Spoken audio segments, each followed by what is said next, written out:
कोई बात नहीं भैया, गलतफहमियां हो जाती हैं कभी कभी।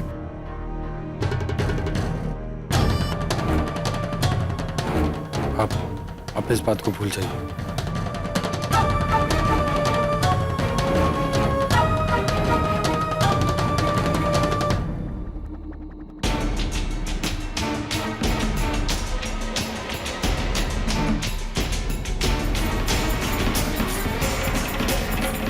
लेकिन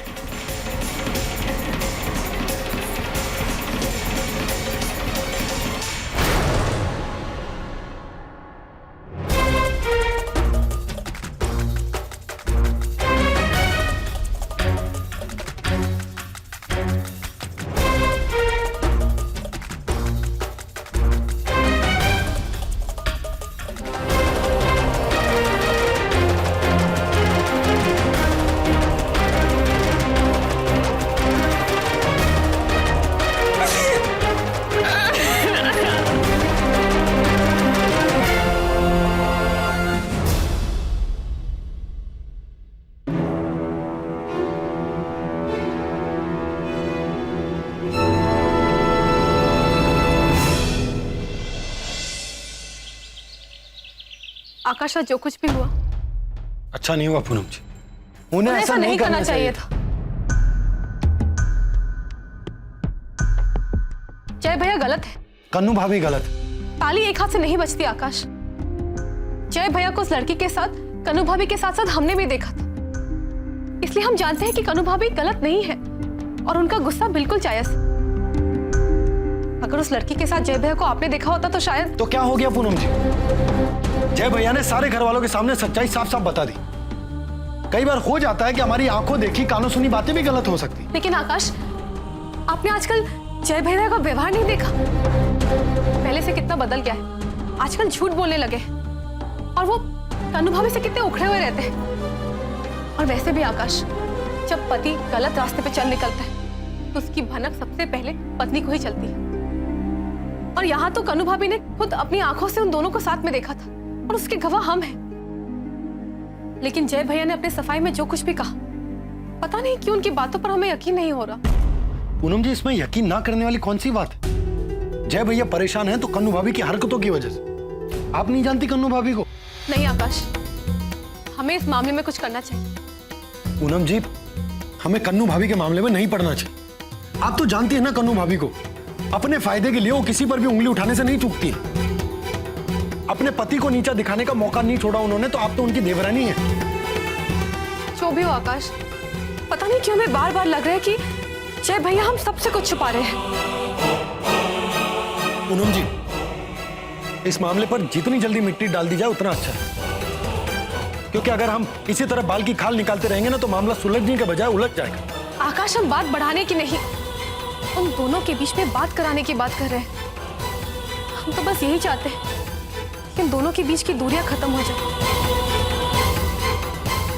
हमें उनका रिश्ता टूटता हुआ नजर आ रहा है।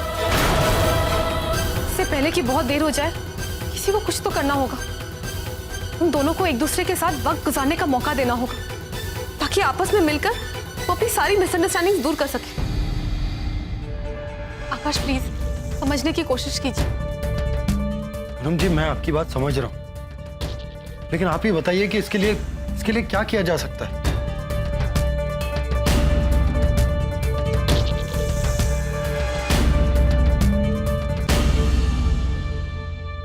पिकनिक। पूनम जी, एक आइडिया है। मैं बहुत दिनों से सोच रहा था कि हम लोग कहीं बाहर घूमने नहीं गए। लेकिन आकाश, ऐसे वक्त में पिकनिक। हाँ पूनम जी, ये बिल्कुल सही रहेगा, क्योंकि ऐसे में कन्नू भाभी और जय भैया बाहर जाने से तो रहे, तो इसी बहाने हम लोगों के साथ उनको जाना ही पड़ेगा, क्योंकि सारा परिवार जब जाएगा तो वो मना नहीं कर सकते। और वहां जाकर हम ऐसा माहौल बनाएंगे कि जय भैया और कन्नू भाभी एक दूसरे के साथ समय बिताने को और बातचीत करने को मजबूर हो जाए। और एक बार उन दोनों के बीच में बातचीत शुरू हो गई, उन्होंने एक दूसरे के साथ वक्त बिताया, तो हो सकता है कि बातों ही बातों में उनके गिले शिकवे भी दूर हो जाए। हाँ आकाश, ये बहुत अच्छा आइडिया है। आज ही रात के खाने के समय हमें ये बात सबको कहनी चाहिए। हाँ पूनम जी।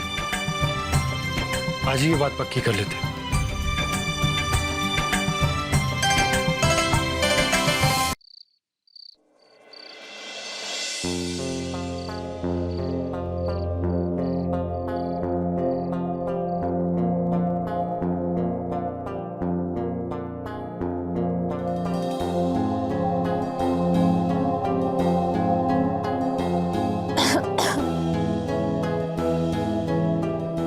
क्या हुआ पूनम जी, कुछ चाहिए आपको?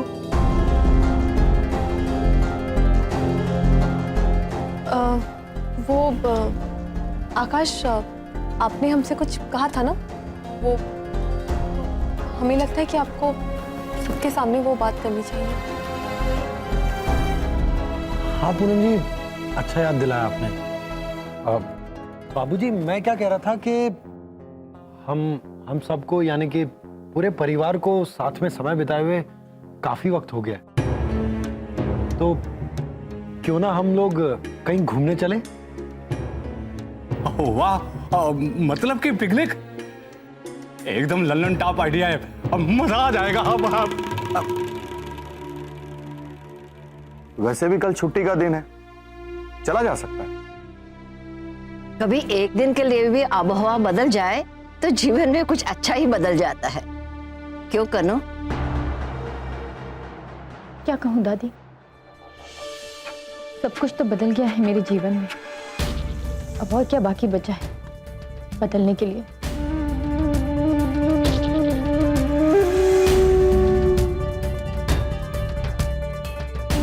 मेरा मन नहीं है जाने का। कैसे मन नहीं है?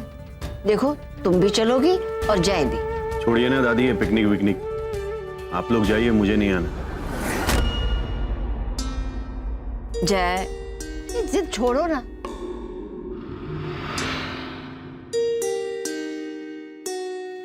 जय भैया, सोचकर तो देखिए ना, पूरा परिवार साथ जाएगा तो कितना अच्छा होगा।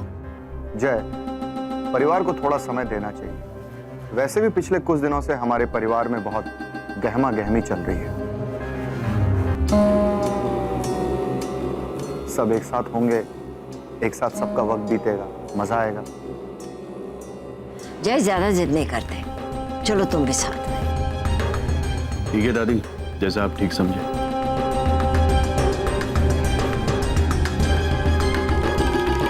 मेरा खाना हो गया, मैं सोने जा रहा हूँ।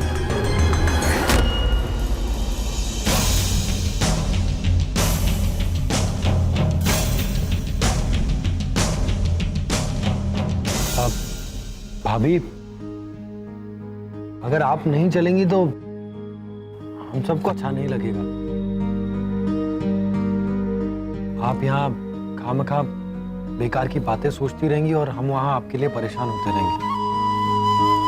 तो चलिए ना हमारे साथ, आपका भी मन हल्का हो जाएगा और हम सबको भी अच्छा लगेगा। हाँ बहू, कभी कभी ना मन की बात न मानकर कुछ और करने से ही मन को अच्छा लगता है। तुम्हारा मन नहीं है तब भी तुम मेरे कहने से चलोगी। ठीक है दादी जी।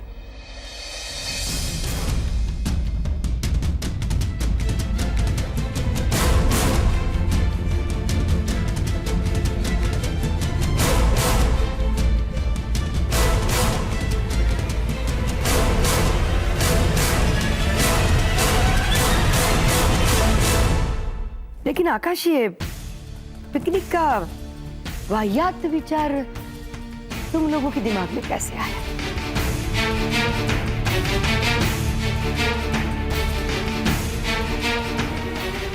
वैसे भी इस घर की खुशियों को ग्रहण लग चुका है और तुम लोगों को यहाँ घूमने फिरने का शौक चढ़ा है।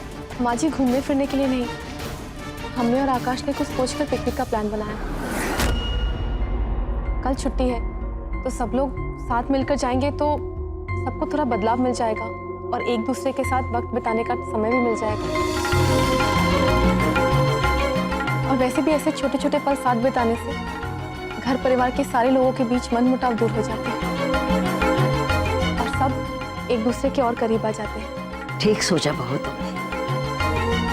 शायद वहां जाने से जय और कनू की दूरियां कम हो जाए। देखिए माँ जी, मुझे नहीं लग रहा है कि ये पिकनिक विकनिक से ये समस्या हल हो जाएगी। तनु को मैं अच्छी तरह समझती हूँ, जानती हूँ। उससे कोई उम्मीद रखना बेकार है माँ जी। माँ जी, हम कोशिश करके तो देख सकते हैं ना, शायद सब कुछ ठीक हो जाए। देख लो तुम लोग। वैसे इस तरह ये रेगिस्तान में प्याऊ लगता मुझे तो कहीं नजर नहीं आ रहा है। आखिर आपकी मर्जी।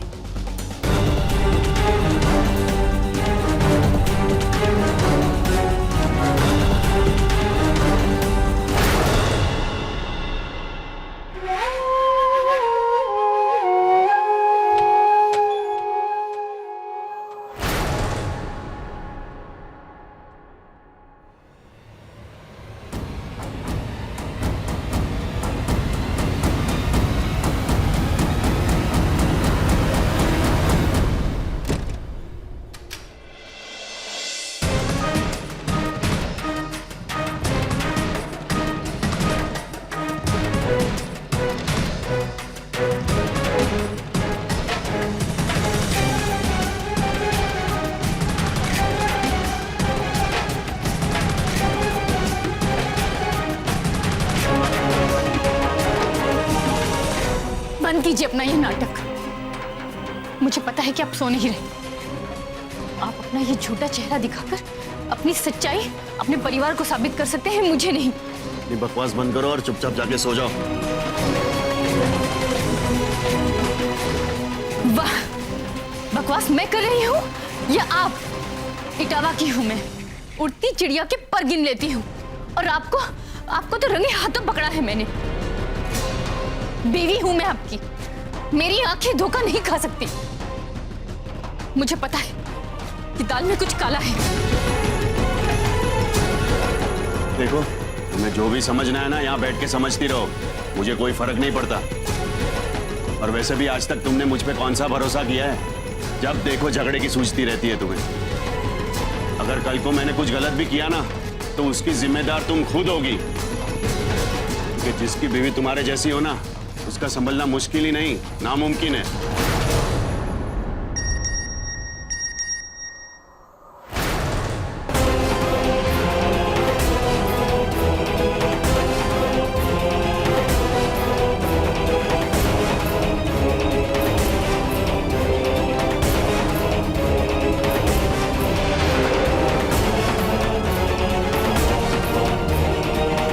दीजिए मुझे फोन, मैं कहती हूँ फोन दीजिए मुझे। अभी पता चलता है छोड़ो कि मेरा भरोसे फोन। के कितने काबिल हैं। खबरदार अगर इसे हाथ लगाए तो। मैं भी तो देखूं प्रेम पत्र में इतनी रात को क्या जवाब भेजा है उस विधवा ने आपको। खबरदार अगर मेरे फोन को हाथ लगाया तो। क्यों ना हाथ लगाऊं? फोन दीजिए मुझे। कन्नू!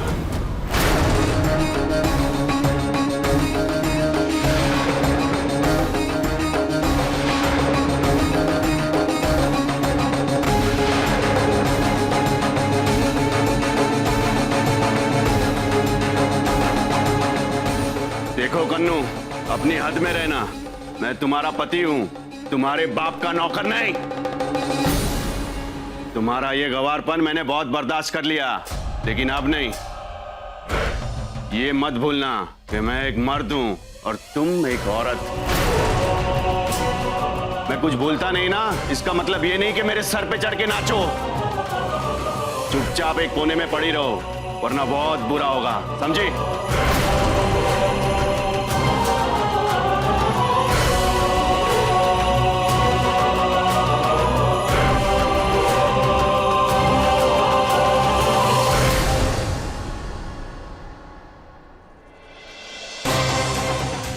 अब मुझे यकीन हो गया है कि इनका उस लड़की के साथ चक्कर चल रहा है, क्योंकि मैं भी इनकी पत्नी हूं और अभी इन्हें एक औरत और एक पत्नी की ताकत का अंदाजा नहीं, जिसका एहसास मैं इन्हें करा कर रहूंगी।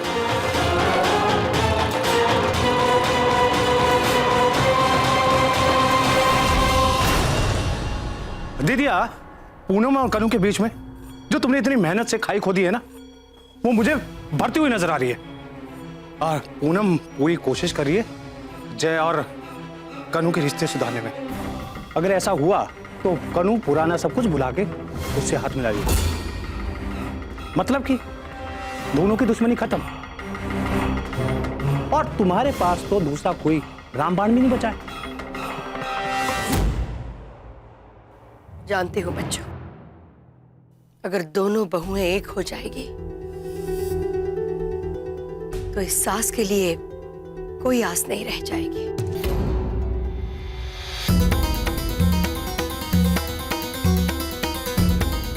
कुछ भी हो जाए, इन दोनों के बीच में मैंने जो दीवार खड़ी की है उसे किसी भी कीमत पर मैं गिरने नहीं दूंगी। गिरेगी तो पूनम, औंधे वो। कल इसकी पिकनिक का वो हश्र होगा कि वो खुद पछताएगी ये सोचकर कि मैंने पिकनिक के बारे में सोचा ही क्यों। ऐसा क्या सोच रही हो दीदिया?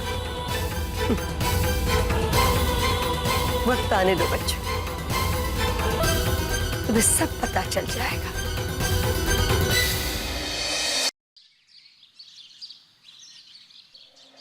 भाई मैं तो तैयार हो गई, मैंने शॉल ले लिया, ठंड हो गई, तुम लोग भी स्वेटर वगैरह उठा लो। हाँ बहू, होगी सारी तैयारी? हाँ, चीजें बस। रख दी ना?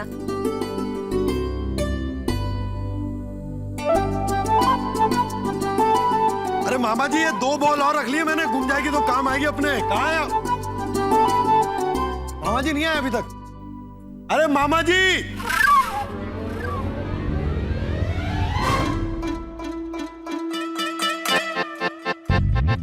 कह देना बकलोल आया था। भाई क्या बात है मामा जी, आज तो लग रहे हैं एकदम लल्लन टाप। बेटा ये धूप का चश्मा तो तुमने छाव में पहन लिया, तो धूप में जाके क्या पहनोगे? वो इसी को पहनूंगा। आप भी ना, आपको भी ना ये हीरो वाली बातें समझ में नहीं आएगी। अरे भाई, हो गई सारी तैयारियां तुम लोगों की? हाँ हाँ बाबूजी, सब तैयार है।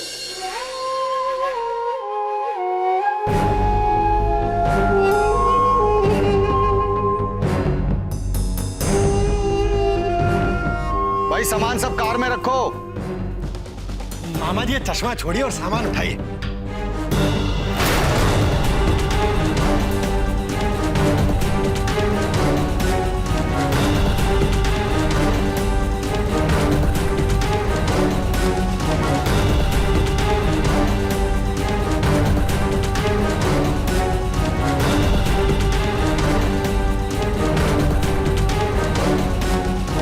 अरे भाई, जल्दी सामान रखो कार में, बहुत देर हो रही है। जय, जल्दी करो। जी बाबूजी, आप लोग बाकी का सामान लेकर आइए, मैं कार निकालता हूँ।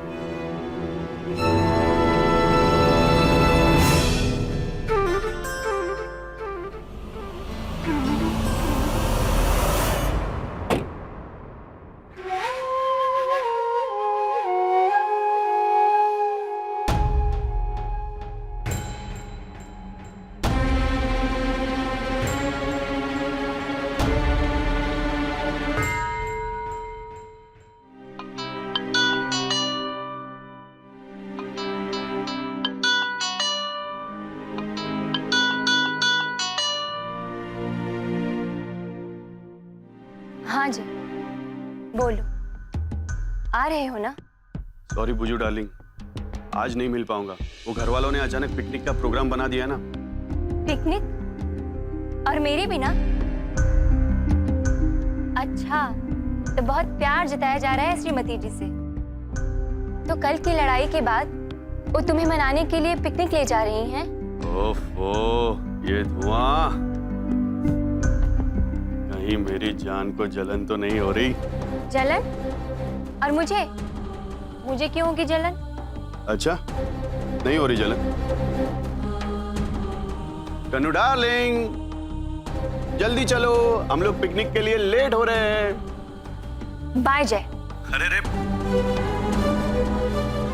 तुम तो नाराज हो गई। देखो बुजू, तुम जानती हो ना कि मैं सिर्फ तुमसे प्यार करता हूं। अरे थोड़ा सा मजाक कर रहा था तुम्हारे साथ। बुजू, तुम्हारे इसी जलन से तुम्हारे प्यार तुम्हारे अपनेपन को महसूस कर पाता हूँ मैं। अच्छा, तो आ जाओ ना मेरे पास। छोड़ो ये पिकनिक विकनिक, हाँ? मैं तुम्हारा बेसब्री से इंतजार कर रही हूँ। अरे चाहता तो मैं भी यही हूँ, लेकिन फिलहाल आज नहीं आ सकता, समझा करो। कोई बात नहीं, जाओ तुम अपने परिवार के साथ ही टाइम बिताओ। मेरी चिंता मत करो, हाँ? मैं रह लूंगी। और इसके सिवा कर भी क्या सकती हूँ? अब बीवी तो हूं नहीं तुम्हारी कि तुम पे हक जता सकूं। हे पूजू, ऐसी बातें मत करो। तुम जानती हो ना, मैं सिर्फ तुम्हारा हूँ। अच्छा आप फोन रखो, मेरे जाने का टाइम हो गया। और हाँ, तुम मुझे फोन मत करना। मुझे जैसे मौका मिलेगा मैं तुम्हें सामने से कॉल बैक करूंगा, ठीक है? अच्छा अब मुझे निकलना है, बाय। अपना ख्याल रखना, हाँ? बाय। अच्छा सुनो तो। हाँ? Puju darling, I love you. I love you too जय।